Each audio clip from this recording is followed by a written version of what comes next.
we are doing basics and not doing anything exciting right now. So we are going to create a test/quiz, not assessment, test/quiz. Click on that. See the blue asterisk? Got to give it a name. Test 1, due date. Okay, so our other one was due Friday, so we're going to say Tuesday. They have to do this before they leave school, so we're going to say 4:30 p.m. worth 100 points. Category, let's make this a test. A summative, marking period 1. All right, and these same things apply that they did in, don't worry about the comments necessarily on this. I just, like I said, I do it just to do, whatever.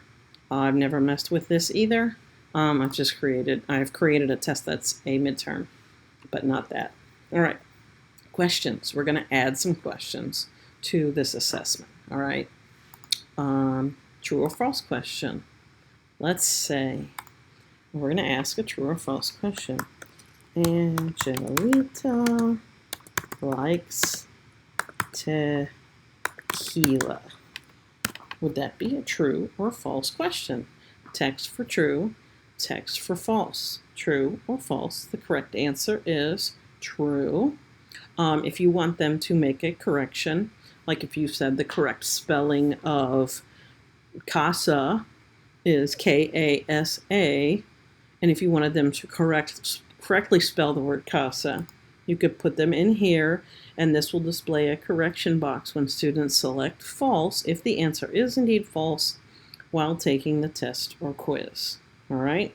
You can do that, however, whenever you want. Okay? If this is a question that you need to grade yourself without letting Schoology automatically grade it, click subjective question, and then it will prompt you that there are subjective questions you need to grade on the test or the quiz. All right? If you leave it like this, you've said Angelita likes tequila. You said true or false. The correct answer is true. It's worth 1 point. You can do align your teaks here like I showed you before. Create the question. And boom, you already have one question created. All right? Let's do a multiple choice question. All right. Let's do Angelita likes which drink best? Vodka. Oops, there's a D in there. Rum, tequila, or whiskey. Two I's in there? Nope, I just spelled whiskey wrong. All right, whiskey. Wait, holy crap.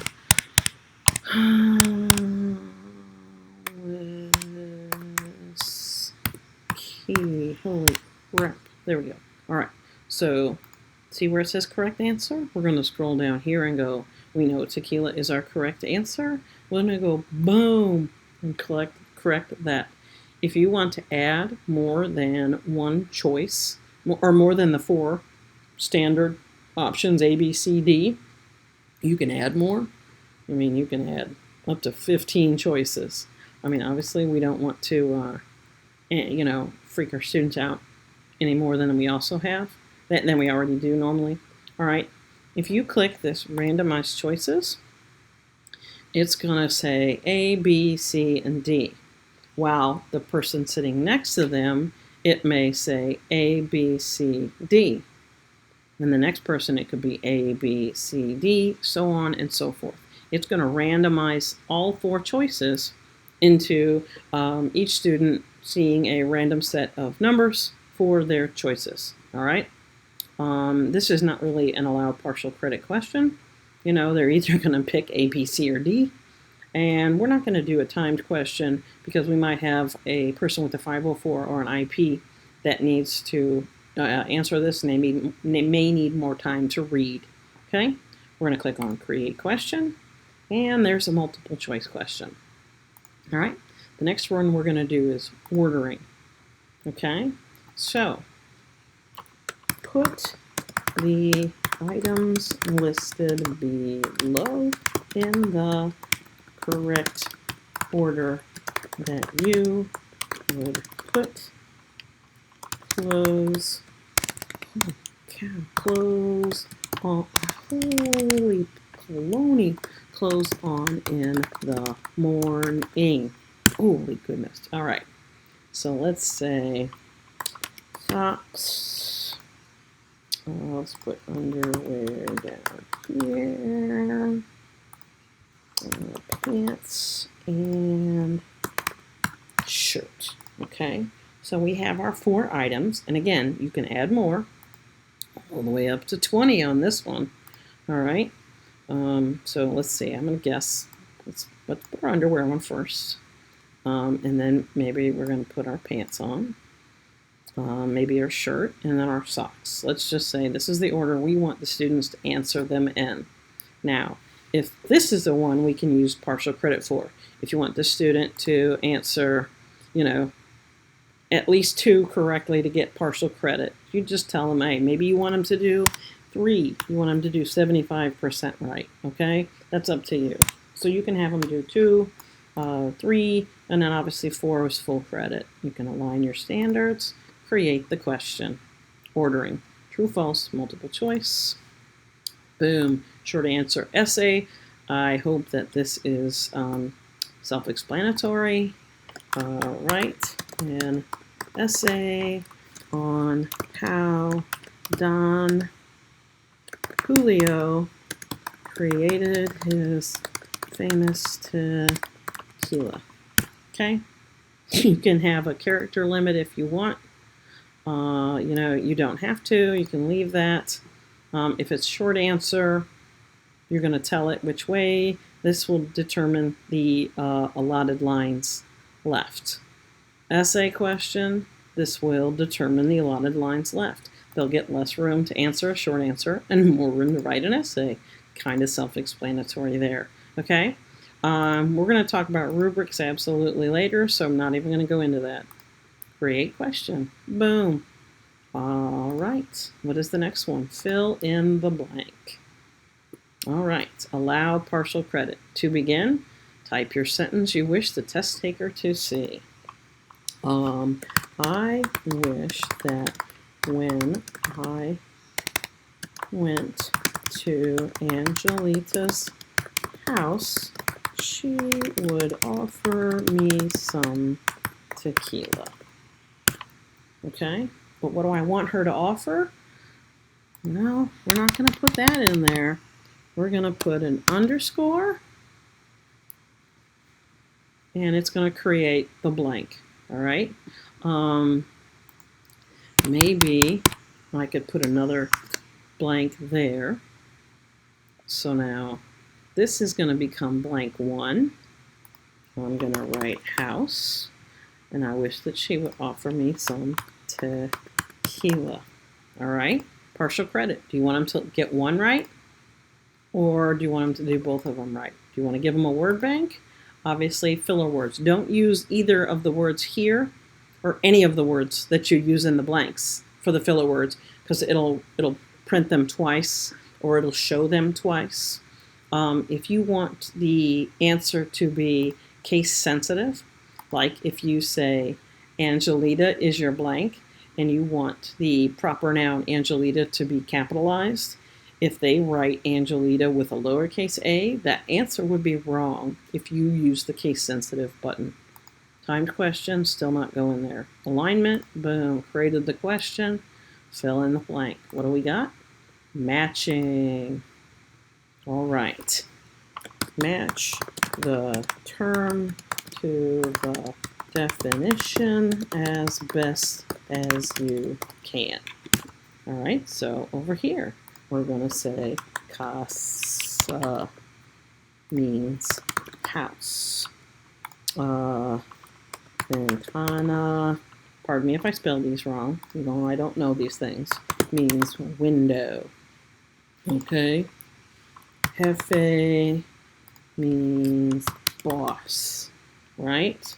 And lunes means Monday. Okay. Again, you can add more choices up to 15. Or if you have any blank ones, you can, like if you say, I want 5 more matching choices, and you only use 4, then you would click the remove blanks and it'll remove that last blank one. You can use filler words. You can put words you want in here, like I want to put miércoles, la pluma. Okay, those are my filler words. Okay. Oh, maybe I'll do that. Hang on. There we go.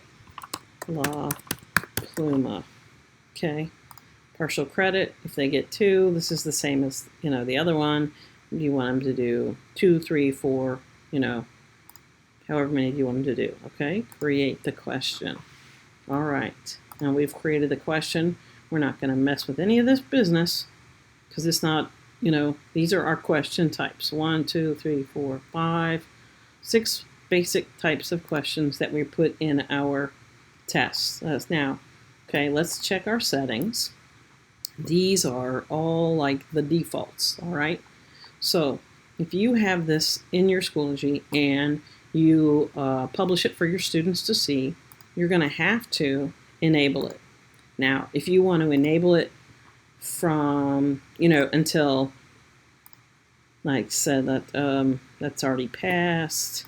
Let's go enable September 4th, until 11:59, right? Or if you want to say enable from September 4th from 09:42. I don't have first period, okay? You want to give them a time limit? No, you don't, because there is their time limit. They can turn it in until midnight. All right.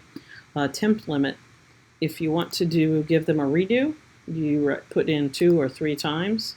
Grade by the highest score, the last score they do, or the average of those 3 scores, the average of, or the average of 2 times, however many have you do it. I typically always pick highest score, and if you switch, it'll tell you what it means. If you pick that, it'll tell you what it means. All right, randomize order. If you want to click yes, this, 1 question per page. This way, everybody gets random questions in random order, and then all of their answers are in random order also. Keyboard language. Oh, do you want your keyboard language to be in Spanish? Probably not, because your students probably don't know how to type in Spanish. Question review. I typically say no, because then if you click yes and they do it more than once, they're just going to write down their answers and try again with the right answers written down. So if you say no and they do it again, then they just have to try and do as best as they can. I always click resumable in case the Wi-Fi goes out. That's always happened. Now, this again, don't ever click yes with the correct answers again, because, if they go to do it again, they'll have the correct answers, and what would be the point of having them do it again? All right, this is a personal choice. I usually click no just because. All right, save changes. Quiz is ready for your students. If you want to see what your students are going to see, then, okay, you have 0 of 3. This is exactly what your students are going to see. So start a new attempt. I wish that when I went to Angelita's house, she would offer me some tequila. All right, next page. All right, casa is B, ventana is window, probably la ventana. Jefe is boss, and lunes is Monday. Looky there, I'm a genius. Angelita likes which drink best? Oh, tequila. And write an essay. Blah, blah, blah, blah, blah, blah, blah, blah, blah, blah, blah, blah, blah, essay. I'm done.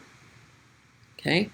Put the items in order. Underwear, socks, shirt, pants. I'm probably going to say pants are going to go here. And then I'm going to put my shirt on, and then I'm going to put my socks on. Okay? You see how that works? This is what the student will see. And Angelita likes tequila. I'm going to say true on that one. Okay. I don't need to hit submit because I'm not actually taking this test. All right? Changes you made may not be saved. I understand that. I'm going to leave. Once students are done, you see here how the names are here? You can see that, there's 6 questions. It's worth 100 points. Now, when you do that, it'll do all the math for you, okay? When you want to grade it, because you have that essay question, you'll need to go in here and it'll say submission, and then you go over here to view, edit, and then you'll see comments. Obviously, we've disabled this, so there are no comments. Questions, done, boom. Now we're going to go back to the home page of the course. There's our assignment, there's our test, and we are done with that. Boom, we're going to shut that off.